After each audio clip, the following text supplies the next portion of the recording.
एक चंद्रयान गया, दूसरा चंद्रयान गया, अब तीसरे की बारी है। इसरो का मिशन चंद्रयान 3 लॉन्च होने को लिए तैयार है। तैयारियां तकरीबन पूरी हैं और चंद्रयान 3 लॉन्च किया जाएगा। चंद्रयान 2 2019 की इन तस्वीरों को शायद ही कोई भारतीय होगा जो भुला पाएगा। अपने रास्ते से डाइवर्ट विक्रम लैंडर की ये तस्वीर, लैंडर से संपर्क टूटने के बाद कमांड सेंटर की ये तस्वीर, और जिससे हर भारतीय का सीना पसीज गया वो थी ये तस्वीर। खैर, इन्वेस्टिगेशन में ये पता चला है कि चंद्रयान 2 चांद की सतह पर किसी सॉफ्टवेयर ग्लिच की वजह से हार्ड लैंड हुआ था।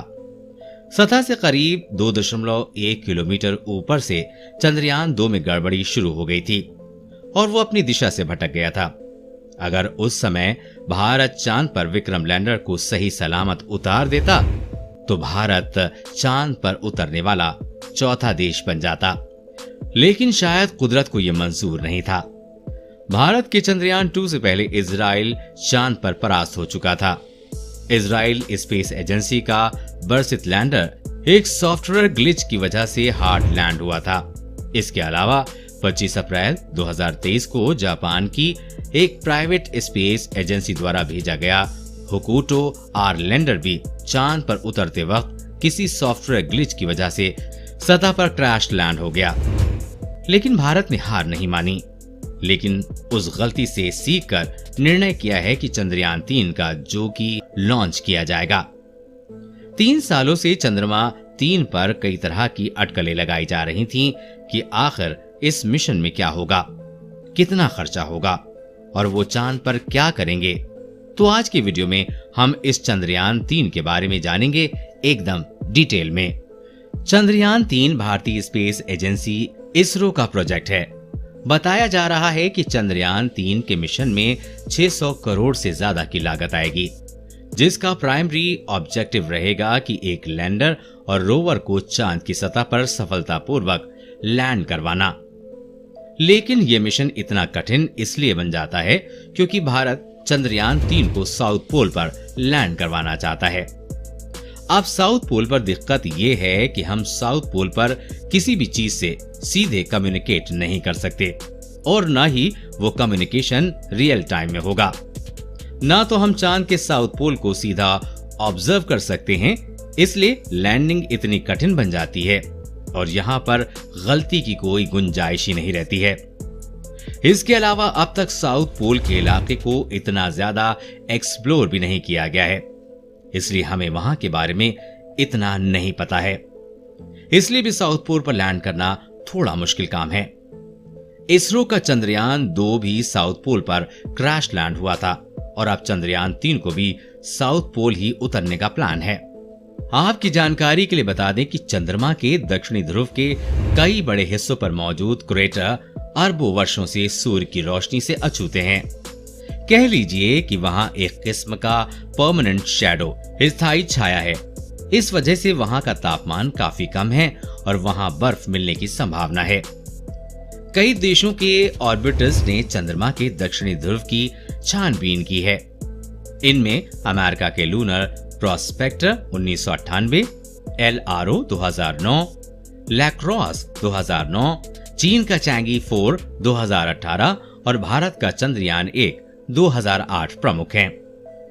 अब आपका ये सवाल हो सकता है कि अगर साउथ पोल पर इतना कठिन है तो हम बार बार साउथ पोल पर ही क्यों जा रहे हैं।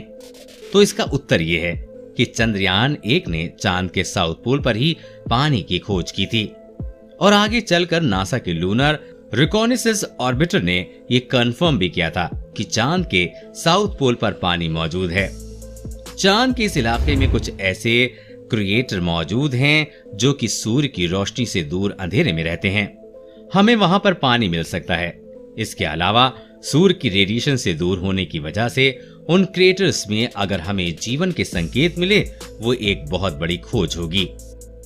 इसके अलावा हमारा चंद्रयान 2 साउथ पोल पर ही क्रैश हो गया था और मेरे ख्याल में चांद के साउथ पोल पर दोबारा उतरने के लिए इतनी मोटिवेशन काफी है।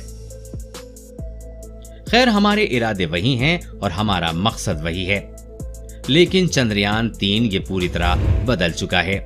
ये चांद की सतह और ऑर्बिट से डाटा कलेक्ट कर पाएगा।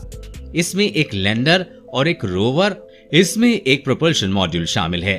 लैंडर और रोवर चंद्रयान 2 के विक्रम लैंडर और प्रज्ञान रोवर जैसे ही होंगे, लेकिन कुछ बेहतर बदलाव के साथ होंगे, जिनकी बात हम आगे इस वीडियो में करेंगे।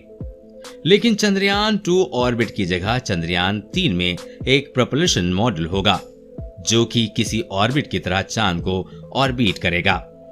लैंडर और ग्राउंड कंट्रोल के बीच बात करने के लिए इस्तेमाल किया जाएगा। चलिए इसके तीनों कंपोनेंट को विस्तार से जानते हैं। सबसे पहले प्रोपल्शन मॉड्यूल, उड़ाने वाला हिस्सा। ये बॉक्स जैसा दिखेगा, जिसे एक साइड पर पावर के लिए सोलर पैनल लगाए गए हैं। इसके टॉप पर बड़ा गोल स्ट्रक्चर है, जिसे आप इंटर मॉड्यूल एडेप्टर कोन भी कह सकते हैं, जो कि लैंडर को माउंट करने के लिए है। इसके अलावा इसकी दिशा और गति को कंट्रोल करने के लिए मैथरेटस भी लगाए गए हैं। वैसे प्रोपल्शन मॉड्यूल का काम होगा लैंडर को कैरी कर चांद के स्पेसिफिक एरिया तक ले जाना और लैंडर को चांद पर लैंड करने के लिए रेडी करना और लैंडर और ग्राउंड कंट्रोल के बीच मदद करना, और ये सिर्फ सैटेलाइट कम्युनिकेशन के तौर पर काम में लिया जाएगा। दूसरे नंबर पर है एक लैंडर मॉड्यूल, उतारने वाला हिस्सा। ये भी बॉक्स जैसा दिखेगा और सरफेस पर रेस्ट करने के लिए इसमें 4 पैर होंगे और लैंडिंग के समय उतरने के लिए इसमें भी लैंडिंग थ्रस्टर लगे होंगे और इसका वजन 7552 किलोग्राम है, जिसमें 26 किलोग्राम का रोवर भी है। इसके साइड में लगे होंगे सोलर पैनल, जो कि इसकी पावर की जरूरत को पूरा करेंगे। इस मिशन में इसरो की सबसे बड़ी चुनौती होगी सफलतापूर्वक चांद पर लैंड करना, और इसके लिए इस लैंडर में कई तरह के सेंसर का यूज किया गया है, जैसे कि accelerometer, altimeters, Doppler velocimeter, star sensors, inclinometers, touchdown sensors और कैमरा लगाए गए हैं, जो कि खतरे को भांपने और सतह को सही तरह से मॉनिटर करने और किसी अलग चीज को अवॉइड करने के लिए इसे किया जाएगा। और ये सब कुछ सिर्फ सही लैंडिंग के लिए है, और इन सब की वजह से ग्राउंड कंट्रोल सही निर्णय ले पाएंगे, और अगर किसी सेंसर में ग्लिच आता है तो दूसरे सेंसर उसकी जगह काम करेंगे। और इसकी ऊंचाई को कंट्रोल करने के लिए रिएक्शन व्हील्स का यूज किया गया है। कम्युनिकेशन के लिए एक एक्स बैंड एंटीना यूज किया जाएगा, जो कि हमें डीप स्पेस नेटवर्क में जोड़े रखेगा। इसके साथ ही लेनदार के एक कंपार्टमेंट में रोवर भी मौजूद होगा, जो कि एक रैम की सहायता से सरफेस पे उतारा जाएगा, बिल्कुल चंद्रयान 2 की तरह। और इसका अंतिम हिस्सा है रोवर, घूमने, घुमाने और जानकारी जुटाने वाला हिस्सा। 6 पहियों पर माउंटेड एक रेगुलर चेसिस होगी, जिसमें कि कई नेविगेशन कैमरे लगे होंगे। एनर्जी नीड्स के लिए सोलर पैनल और डाटा ट्रांसफर के लिए कुछ एंटीना भी इस पर लगाए गए हैं। रोवर सबसे पहले लैंडर को डाटा ट्रांसफर करेगा, लैंडर चांद के ऑर्बिट में मौजूद प्रोपल्शन मॉड्यूल को, और उसके बाद वो डाटा हम तक पहुंच पाएगा।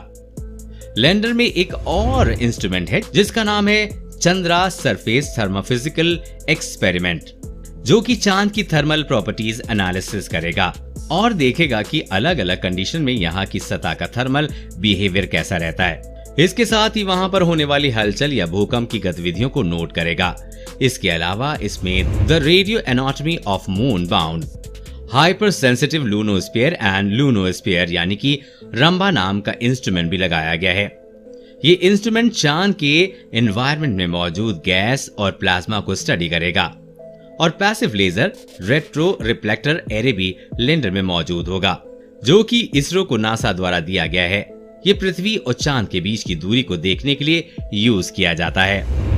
लैंडिंग लाइट की लोकल सरफेस, वहां की कंपोजिशन आदि को स्टडी करने के लिए है। इसमें 2 इंस्ट्रूमेंट हैं, एक है अल्फा प्रैक्टिकल एक्सरे स्पेक्ट्रोमीटर और दूसरा है लेजर इंडक्ट ब्रेकडाउन स्पेक्ट्रोस्कोप, जो वहां की मिट्टी और लोकल सरफेस को स्टडी करेगा। तो ये थे इंस्ट्रूमेंट जो कि लैंडर और रोवर साइंस मिशन पर परफॉर्म करने के लिए यूज करेंगे। शुरुआत में हमने चंद्रयान 3 के ऑर्बिटर यानी कि प्रोपल्शन मॉड्यूल के बारे में बात की थी। इस बार ऑर्बिट को स्पेशल साइंस मिशन परफॉर्म नहीं करेगा, लेकिन इस पर the spectrometry of habitable planet Earth यानी शेप इंस्ट्रूमेंट को जरूर जगह दी गई है, जो कि चांद के ऑर्बिट में रहकर अर्थ को स्टडी करेगा। ये वाकई एक अच्छा कॉन्सेप्ट है। सीधी सी बात यह है कि हम चंद्रयान 3 से वो डाटा इकट्ठा कर पाएंगे जो चांद पर भविष्य में कॉलोनीज बनाने के लिए चाहिए होगा। जी हाँ, नासा और ESA के फ्यूचर प्लान्स चांद के साउथ पोल पर कॉलोनीज बनाने के हैं, क्योंकि वहां पर सूर्य के रेडिएशन से बचने के लिए क्रेटर्स मौजूद हैं। इसके साथ ही वहां पर पानी अवेलेबल होने की वजह से फ्यूल और डेली नीड्स पूरी हो जाएंगी। तो ये इसरो का बेहतर कदम है चांद को समझने का, और हमें पता है कि इस डाटा की डिमांड फ्यूचर में कितनी होने वाली है। ये मिशन इंडिया के लिए गेम चेंजर साबित हो सकता है। फिलहाल जुलाई में इसे GSLV-3 heavy lift launch vehicle से सतीश धवन स्पेस सेंटर श्रीहरिकोटा से लॉन्च किया जाएगा। खुशी की बात यह है कि इस मिशन में हमारा चंद्रयान 2 ऑर्बिटर भी बैकअप रिले के तौर पर यूज होने वाला है। और ये बात शायद आपको दुखी कर दे कि इस मिशन को यानी कि रोवर और लैंडर को 14 अर्थ डेज की मिशन पीरियड के लिए ही इनिशियली डिजाइन किया गया है। हालांकि अगर सब कुछ सही रहा तो 14 दिन बाद इस मिशन को एक्सटेंशन मिल सकता है, लेकिन फिलहाल के लिए इसरो के पास 14 दिन का ही समय होगा और हमारी प्रार्थना इसरो के लिए हमेशा रहेगी। अब ऐसी उम्मीद है कि चंद्रयान 3 के जरिए भारत इस लक्ष्य को जल्दी प्राप्त कर लेगा। दोस्तों, आपके क्या विचार हैं चंद्रयान 3 को लेकर? हमें कमेंट सेक्शन में जरूर बताइए। इस पर आगे भी अपडेट्स आती रहेंगी, इसलिए अपडेट्स रहने के लिए चैनल को सब्सक्राइब करें, बेल नोटिफिकेशन को जरूर दबा दें। दोस्तों, जल्द मिलेंगे ऐसे ही इंफॉर्मेटिव वीडियो के साथ। तब तक के लिए बी हैप्पी। नमस्कार।